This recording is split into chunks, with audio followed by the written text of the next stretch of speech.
Hari ini saya akan berkunjung ke sebuah candi di Kota Malang. Namanya adalah Candi Badut.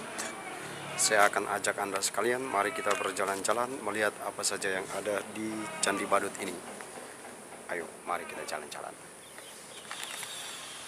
Kalau kamu datang ke tempat ini, maka kamu harus melapor dulu. Tuh, kamu harus wajib lapor. Nah, ini adalah halaman Candi Badut.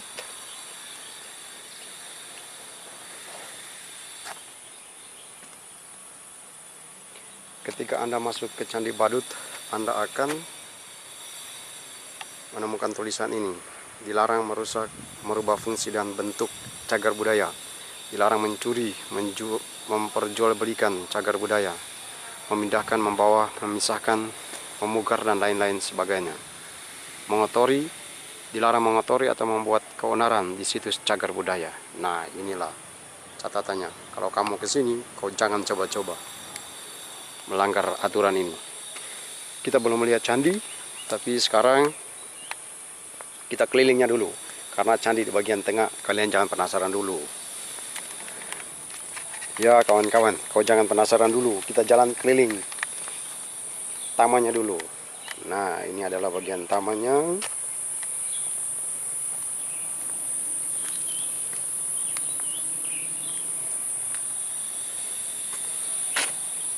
Oke, kita masih berjalan-jalan daerah tamannya, mengelilingi dulu.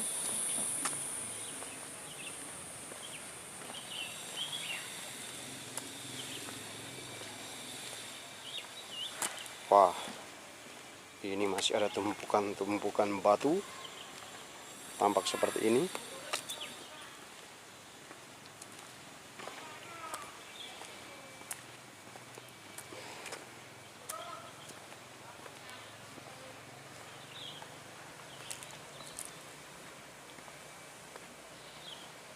Ini adalah bagian tamannya.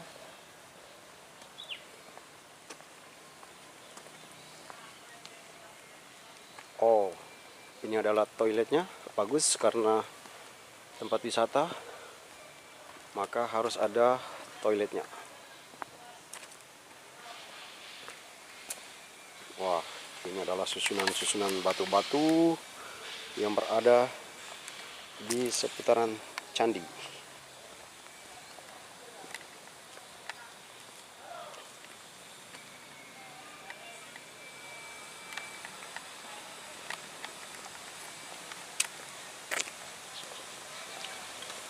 Oke, kita masih berjalan mengelilingi area candi. Kita bisa melihat ini adalah susunan batu-batu yang berada di sekeliling candi. Nah, ini adalah pohon mojo. Nah, buahnya seperti ini. Ini adalah pohon mojo. Tampak seperti ini pohon mojonya.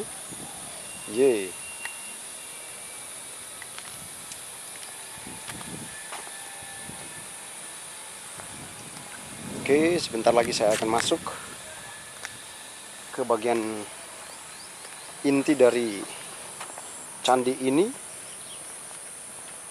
Namanya, sekali lagi, namanya adalah Candi Badut.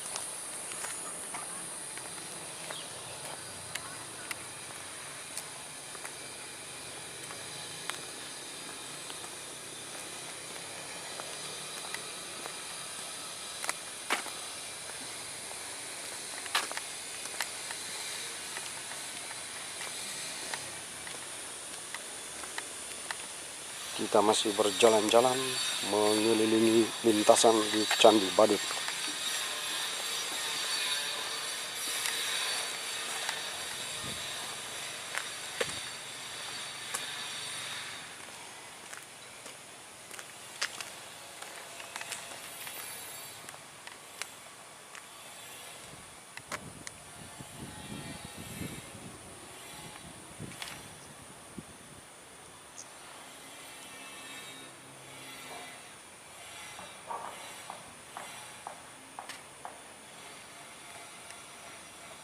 Dan ini adalah Candi Badutnya. Yeay. Inilah bangunan utama dari Candi Badut yang berada di Kota Malang. Nah, di sini kita bisa melihat ada sebuah ya semacam patung yang kelihatannya sudah tidak utuh, atau saya tidak tahu, mungkin karena dari kejauhan, tapi kalau dilihat sepintas maka terlihat bahwa kepalanya sudah tidak ada.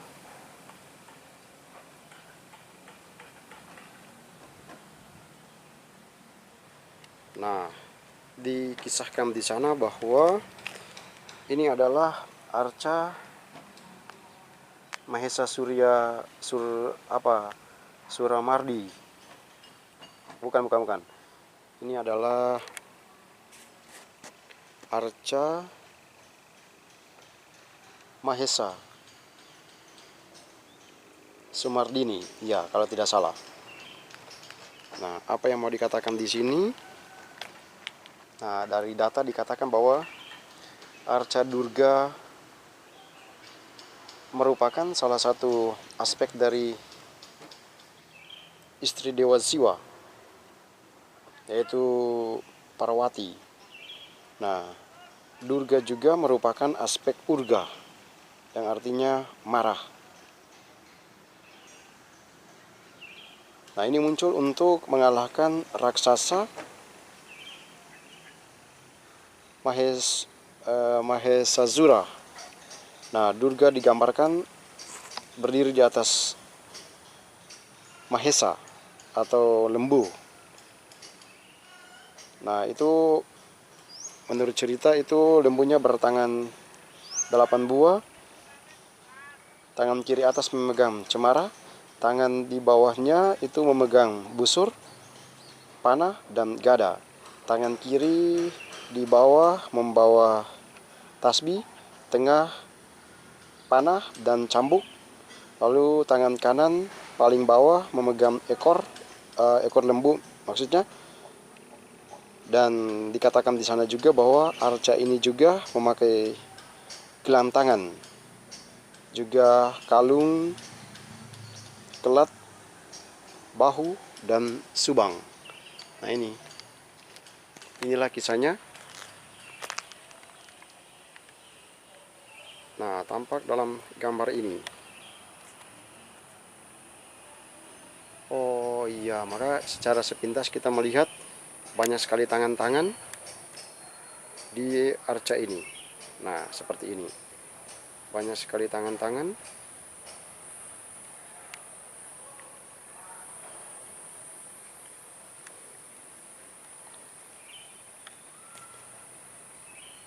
Ya mungkin dari kejauhan maka teman-teman tidak melihat secara lengkap, tapi ya itu tadi sudah dikatakan, sudah dikisahkan sedikit ceritanya.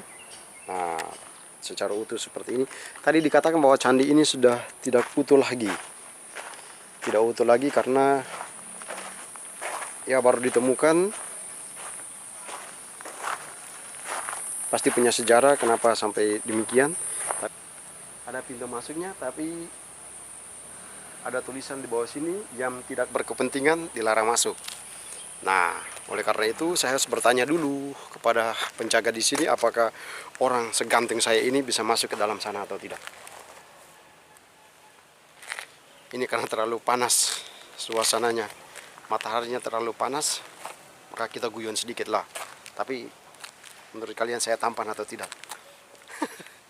Yang pasti saya tampan lah, masa cantik. Nah, saya akan tanya dulu kepada petugas di sana, apakah saya bisa masuk ke dalam tempat ini atau tidak. Kalau diizinkan, maka saya akan masuk untuk melihat. Tapi jika tidak diizinkan, ya sudah, saya cukup di luar saja. Saya tanya dulu ya. Mas, kalau ke atas bisa tidak? Bisa. Bisa, nggak apa-apa? Ya, nggak apa. Nggak ada pantangan apa-apa? Nggak ada. Oh, nggak ada. Karena di situ ditulis, yang tidak berkepentingan dilarang masuk. Biasanya untuk melindungi, biasanya kalau orang rame gitu nggak kekontrol di dalam. Oh, masuk, berarti nggak apa-apa toh? Nggak apa. Ternyata saya beruntung karena saya diizinkan masuk. Apakah karena saya mirip-mirip orang Jawa begitu? Tapi tidaklah. Kita akan datang ke suatu tempat yang baru seperti ini. Ya, kita harus izin dulu lah sama para penjaga di sini toh. Oke, saya akan masuk ke dalam.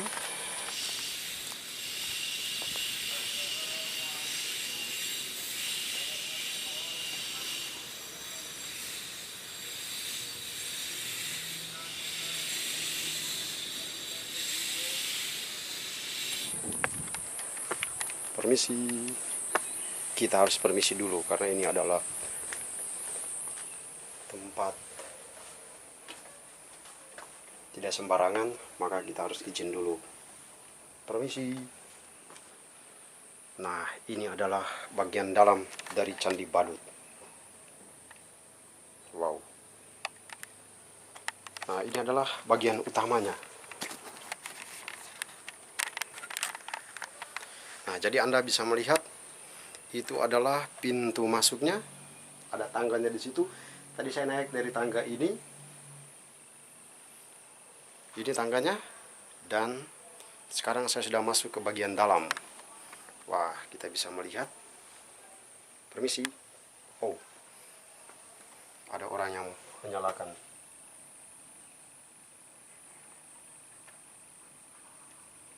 Kemenyan di sini. Berarti tadi ada orang datang berdoa di sini. Nah, ini adalah bagian inti dari candi ini. Coba kita lihat. Wow. Tentu saya sudah izin karena ya ini tempat tidak sembarangan, maka kita harus izin dulu. Permisi. Saya harus permisi ya. Nah, tampak seperti ini, orang menyalakan kemenyan ini.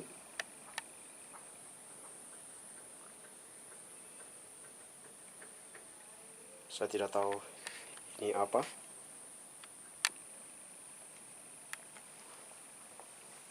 Tapi setiap kebudayaan itu punya tradisinya sendiri-sendiri, punya tata caranya sendiri-sendiri.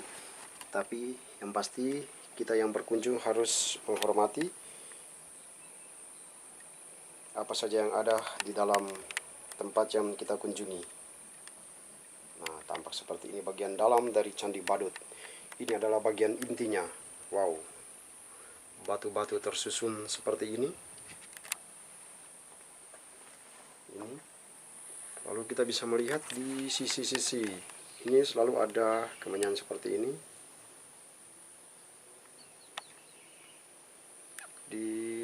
Tampaknya di semua sisi ada. Di sisi bawah ini juga ada, lalu di sebelah sini juga ada, lalu di sebelah sini juga ada, dan di sebelah sini juga ada. Tampak seperti ini. Nah, wow. Kita bisa melihat ini adalah susunan-susunan batunya. Sekali lagi ini adalah bagian inti dari Candi Badut. Oke.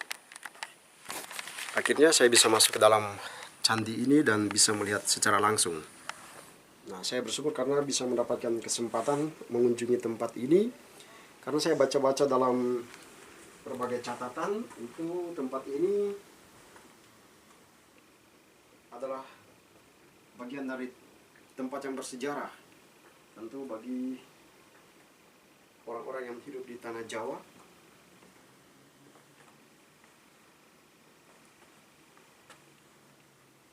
Nah, kita bisa belajar banyak hal dari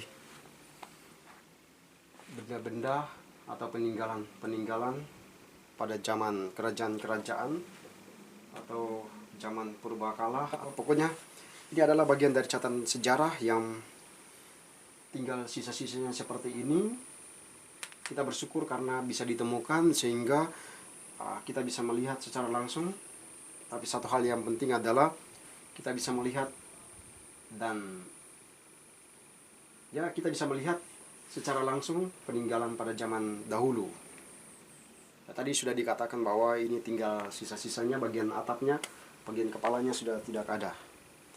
Nah, satu hal adalah yang penting adalah kita harus menghargai apa yang menjadi warisan dari para leluhur. Nah, saya sudah datang ke tempat ini, saya percaya bahwa mereka yang biasa datang berdoa di tempat ini meyakini ada sesuatu. Ya, inilah kepercayaan kita masing-masing, maka kita harus menghargai. Nah, saya juga sudah sampai di tempat ini, ya juga harus menghargai tempat ini. Tapi yang penting bagi saya adalah saya sudah sampai ke tempat ini dan bisa melihat sebuah candi yang bersejarah. Inilah peninggalan pada zaman dulu. Bersyukurlah saya karena bisa masuk dan bisa melihat secara langsung.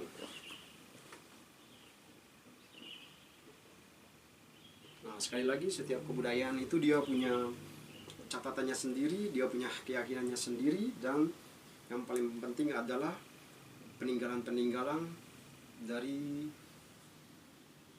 zaman purbakala itu, sehingga kita yang ada di zaman sekarang bisa melihat dan ya bisa merefleksikan banyak hal tentang peninggalan-peninggalan yang ditinggalkan oleh para leluhur kita. Nah, itu hal yang paling penting. Nah, seperti ini kita bisa melihat bagaimana susunan batu-batunya,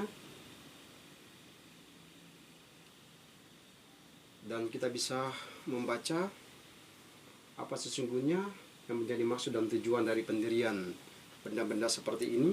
Ya, tentu hanya mereka yang punya keturunan, mereka yang meyakini hal ini, yang tahu ceritanya. Nah, kita yang lain hanya bisa mendengarkan dan bisa ya mengunjungi, tapi yang paling penting adalah tetap menghargai. Tidak perlu banyak bertanya ini dan itu, tapi kita cukup merefleksikannya saja, kita cukup melihatnya. Oke, sekali lagi ini adalah bagian dalamnya. Ini adalah susunan batu yang membentuk candi di bagian dalam.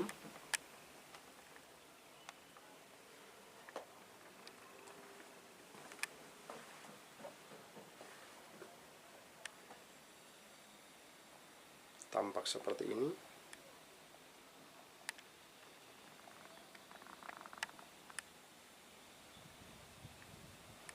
Di dalamnya berbentuk segi empat ya. Oke, saya akan segera turun karena kunjungannya sudah selesai. Oke.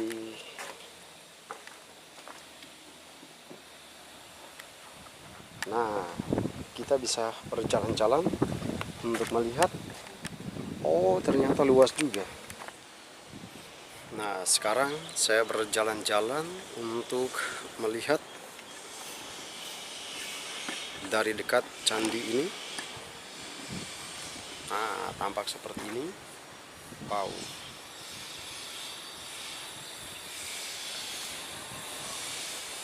Saya bersyukur karena bisa melihat langsung Candi Badut. Dan lebih bersyukur lagi karena tadi saya diizinkan masuk ke dalam candi ini. Yeay. Wah, keren sekali. Nah, ini adalah bagian dalam dari Candi Badut. Yeay. Akhirnya saya bisa sampai juga. Dari sini kita bisa melihat, oi, tamannya di bawah.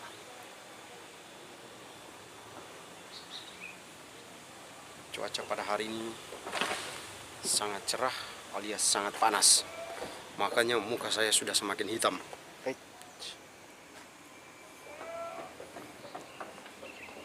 Nah, candi ini dia tuh terletak dikelilingi perumahan warga. Nah, tempat seperti ini. Kita lihat ada orang yang bekerja di bawah, para penjaganya itu.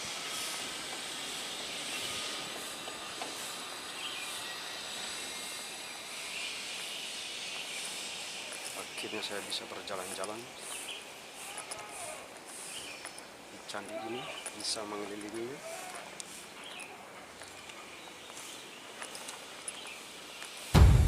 Ini adalah bagian tamannya. Kita bisa melihat ada orang